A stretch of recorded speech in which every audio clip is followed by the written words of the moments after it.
In this video, we will show you how to properly remove and install the APC replacement battery cartridge 140, also known as the APC RBC 140.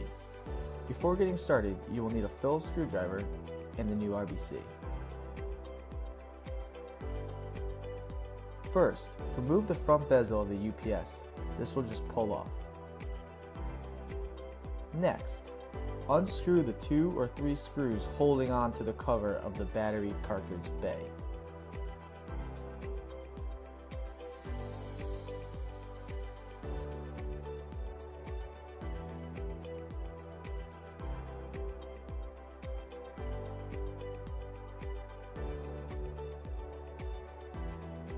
Then, slide the metal tab to the left to reveal the APC RBC 140.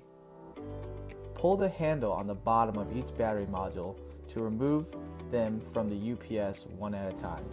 You should hear a click from the Anderson connectors when they disconnect from the UPS.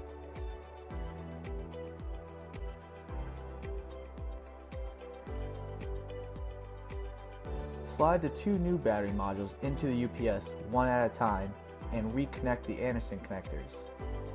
Make sure you push firmly on the Anderson connectors.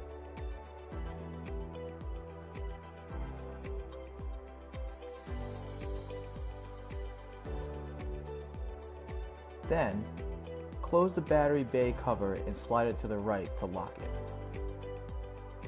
Finally, tighten the screws back into the UPS.